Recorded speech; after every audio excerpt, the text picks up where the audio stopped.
Bonjour à tous, bienvenue, merci d'être avec nous. On est de nouveau à Crans-Montana. Si vous vous souvenez, on était déjà ici lundi passé, il y a 3-4 jours, à l'occasion évidemment de ce Crans-Montana Winter Golf Cup. Aujourd'hui, ce soir plus précisément, nous sommes à l'hostellerie du Pas de l'Ours, un restaurant étoilé Michelin avec une étoile du guide Michelin et puis également 18 sur 20, rien que ça, au goût et milieu. On va tout à l'heure du reste rencontrer le chef Franck Reynaud qui va être avec nous. Pour l'instant, on a beaucoup de plaisir d'être avec l'organisateur, on peut l'appeler comme ça, de cet événement de golf en hiver, c'est Samuel Bonvin. Bonjour Samuel. Bonsoir. Merci beaucoup d'être avec nous. Bonsoir plutôt. C'est vrai que la nuit commence à tomber légèrement ici sur Crans-Montana. Samuel, on va rappeler que tu es responsable du marketing et également des événements ici dans cette station de Crans-Montana. D'autres fonctions encore, mais on aura peut-être l'occasion d'y revenir une prochaine fois. Samuel, d'organiser une compétition comme celle-ci pour évidemment l'Office du tourisme que tu représentes, c'est quelque chose qui est important pour, on peut le dire, compléter peut-être un peu l'offre qui est déjà assez énorme, mais on pense par exemple à un certain European Masters de l'été, donc c'est important d'avoir fait un peu le pendant, un petit pendant, on va dire ça comme ça. Ça paraît presque naturel au fait d'organiser un Winter Golf Cup ici. L'ADN de Crans-Montana, c'est bien évidemment le ski, la neige, la magie de l'hiver, mais c'est aussi le golf. C'est historique, 125 ans d'histoire à Crans-Montana et le golf en fait partie indéniablement. Donc voilà. Les deux composants étaient réunis pour organiser ce tournoi ici. Alors, 170 joueurs, du reste, qui sont en train d'arriver gentiment parce que la soirée commence.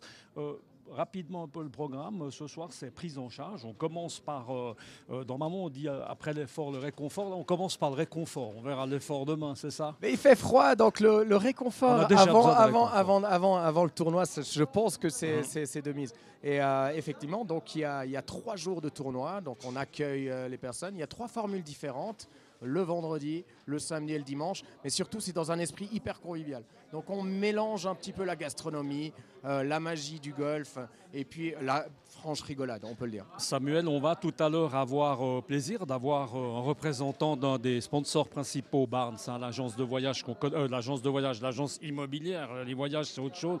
De l'agence immobilière, ça a été difficile. C'est difficile de trouver des partenaires pour un tournoi d'hiver. Alors, en fait, l'avantage de ce concept, c'est que c'est tellement original que chaque client, chaque participant va vivre une expérience totalement incroyable. Et je pense que Barnes a juste senti cette idée un peu folle. Alors, elle n'existe pas beaucoup parce que nous sommes le seul tournoi en Suisse romande. Et je pense qu'ils ont pris le parti de se dire, OK, on y va dans un cadre magnifique. On va inviter des clients, on va sponsoriser, on va soutenir cet événement qui est hors du commun. C'est la 3e année. Enfin, il y a eu, je crois, une année où il y a eu un petit peu de flottement, un peu de battement, mais on va quand même la compter. 3e année. Comment est-ce qu'à moyen terme, c'est un tournoi qui peut évoluer, c'est un tournoi qui peut se développer? C'est sûr. Je pense qu'il y a un bassin de golfeurs à Crans-Montana qui est important.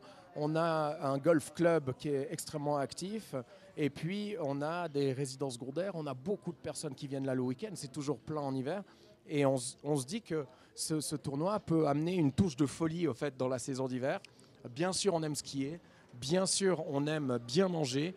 Mais pourquoi pas tester un petit peu ce concept qui est un peu fou. Alors, les participants, peut-être juste... Oula, attention, la porte se referme, on ne va pas se faire coincer par la porte. Samuel, les participants, en général, viennent d'où? On aura l'occasion d'en avoir quelques-uns à notre micro. En général, c'est des gens un petit peu de la région, ça vient de partout? Alors non, justement, je crois que presque le 90% viennent hors canton du Valais. Donc c'est pas du tout un événement local, purement local, dans le sens c'est les amis, c'est l'événement des copains. C'est un événement qui amène beaucoup de Genevois, beaucoup de Lausannois, il y a de la France voisine. Et on a aussi des résidents secondaires français, italiens qui sont là. On a des journalistes danois, on a des journalistes italiens qui font le trajet pour venir couvrir l'événement. Ah oui, c'est pour dire. Puis on peut quand même le rappeler, hein. Bon, on ne va pas mettre forcément en valeur les stations de Megève et de Val d'Isère, mais je crois que c'est important de le dire, ça fait partie d'un circuit. Exactement. On a découvert l'événement à Megève justement. Et on s'inscrit dans un circuit de 3 dates.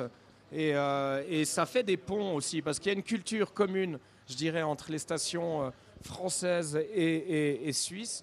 Et voilà, c'est transalpin. Donc c'est un tournoi dont l'ADN est le golf et l'hiver, mais une franche amitié aussi avec la France voisine. Alors, on a Franck Reynaud qui est juste là, on va l'avoir dans un instant. Parlant de français. Juste, pardon encore, dernière question Samuel, on n'a pas l'occasion de t'avoir souvent évidemment sur cette antenne. Quelles sont les prochaines manifestations en ce moment? Donc maintenant le Winter Golf, pour toi il est un petit peu déjà derrière, on est en pleine manif. La suite c'est le highlight c'est bien sûr les Coupes du Monde de ski du 21 au 23 février. Mais il y a énormément d'événements. On compte près de 91 événements sur l'année à Crans-Montana. Pour faire vite, un salon du chocolat, début mars, un salon des vins et terroirs, et puis plein d'événements sur le domaine skiable, et bien sûr en station avec de la gastronomie, mais aussi d'autres sports en évidence. Donc plein de choses. Et j'allais presque dire on attend la neige, mais là on n'attend plus du tout, parce qu'elle est bien là, la neige, il y a des conditions exceptionnelles. C'est exceptionnel, il fait froid, la neige est superbe, il neige chaque semaine une petite couche. Donc en fait, parfait. Tous ceux qui voient... Il fait un peu froid la nuit, donc comme ça... si on a le brouillard ou on a de la pluie en pleine, et on sait que le week-end, il y a des exceptions au niveau de la neige et du climat. C'est idéal. En tout cas, demain, on espère que les conditions s'annoncent optimales. On le rappelle, on va être évidemment sur place. On va demain être sur le terrain. On a prévu en principe 3 reportages. Là, on aura affaire à quelques participants. Merci beaucoup, jouez, Samuel. Moi, je ne joue pas, heureusement, du reste, parce qu'autrement, c'est... Non, c'est mieux pas, on va dire ça comme ça. On va attendre Franck Reynaud qui va venir vers nous, on va lui passer le micro. Bonjour Franck Reynaud. Bonjour, merci beaucoup de nous accueillir dans votre cuisine. Ça bouge, hein. Merci de nous recevoir parce que là on est à quelques minutes, hein. On allait dire du coup d'envoi si on parle un peu de sport, mais c'est assez sportif comme métier. J'aimerais juste rappeler que vous êtes une étoile guide Michelin, 18 sur 20 Goemio, on n'en croise pas tous les jours, on va dire des cuisiniers comme vous, ambassadeurs de Crans-Montana. Parlez-nous peut-être un peu de votre brigade, parce qu'évidemment qu'on ne se construit pas tout seul, c'est important d'avoir des gens autour de soi. Ça c'est clair qu'on ne se construit pas tout seul, on a une super équipe. J'ai des gens qui travaillent avec moi depuis 16 ou 17 ans. On est 14 en cuisine. On est très artisan, donc on fait tout nous-mêmes, tout le pain, toutes les viennoiseries, enfin, tout ça. On a un côté bistrot, puis un côté gastro. Ce soir, on est plein partout. Et donc, on va parler du menu. Ça va déménager. Ça va déménager. Franck Reynaud, il me semble qu'il n'y a pas un petit accent valaisan là derrière, il y a plutôt un petit accent de la Provence, non? Oui, alors provençal, mais valaisan de cœur, ça c'est clair. Mais oui, alors je suis natif de Montpellier et j'ai habité en Provence. Mes parents avaient un hôtel et un restaurant en Provence. Et je suis là depuis 25 ans. Qu'est-ce qui vous a amené là au départ? Vous vous rappelez encore? Je sais, c'est l'amour. C'est l'amour. Je suis venu pour ma femme. Vous êtes le deuxième qui me dit ça. C'est vrai? Oui, le deuxième. C'est beau, hein? Ouais, bravo. Ouais. Hein.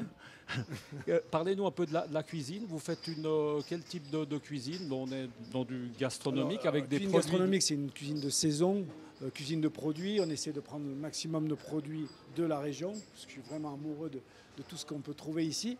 Produits de montagne, les herbes, etc., suivant la saison. Et puis après, le bistrot, c'est une cuisine un peu plus canaille, mais toujours avec une recherche de bons produits et de savoir-faire.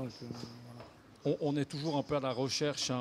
On a beaucoup entendu parler de cette étoile Michelin. Hein. Il y en a un ou deux qui ont été un peu fâchés en France. On ne va pas forcément en parler. Mais là, c'est bientôt de nouveau, je crois. Hein, oui, alors ça sort le 5 février. Alors, écoutez, nous, on essaie toujours de faire au mieux. L'important, c'est surtout ce que vivent nos clients et puis essayer de transmettre ces émotions à nos clients. Après, quand on est récompensé, comme l'année passée, d'être cuisinier de l'année, roman, etc., c'est surtout un super remerciement à tous les gars qui bossent avec moi, parce que nous, on est contents, mais c'est surtout on est contents pour les jeunes, pour les gens qui sont super motivés de travailler 15-16 heures par jour, comme des ânes. Et donc là, ça, c'est un gros remerciement. Là, quand on a une étoile Michelin, 5 février, on attend ça d'une manière... On espère de ne pas la perdre. Mais c'est ça. Mais on peut en gagner une? On peut en gagner une. Il y a des chances, on peut on espère toujours. En tout cas, quand on fait la cuisine, je pense qu'on a tous un esprit un peu sportif, en tout cas nous dans cette cuisine. Quand on fait 1 heure pour monter à un endroit, on aimerait faire 58 minutes, et là c'est pareil. Quand on a 15, on essaie d'avoir 16, on essaie, voilà. Toujours la course. On est satisfait, mais on est toujours des internels insatisfaits, ça c'est clair. Normal, il n'y a que comme ça qu'on peut s'améliorer. Franck Reynaud, un petit mot sur ce soir. Vous avez concocté un menu quand même pour à peu près 150... Qu'est-ce qu'on mange comme ça à la minute, je ne sais même pas ce que vous allez manger. Une petite omelette comme ça. Une petite omelette. Improvisée. Donc non, vous allez avoir une terrine de foie gras et chevreuil, si je ne me trompe pas. Et puis après, vous allez avoir un cœur de cabillaud au Skagen. C'est exactement, la saison maintenant. Donc on s'est dit, on va leur mettre un peu de poisson. Et puis en dessert, on va faire quelque chose qui tourne autour de la région. C'est un fruit de saison. C'est pas un fruit de saison, mais c'est un fruit en tout cas de la région. On va tourner autour de la poire. Merci beaucoup en tout cas Franck Reynaud d'avoir été avec nous et disponible. Et puis bonne chance, en tout cas on vous tient les pouces pour le 5 février, on pensera bien à vous. Oui, merci mais beaucoup. Se verra demain. On se verra demain. Merci beaucoup. Merci. Voilà, restez avec nous parce que c'est pas fini, on a encore 2-3 surprises pour ce soir. À tout à l'heure. Ciao.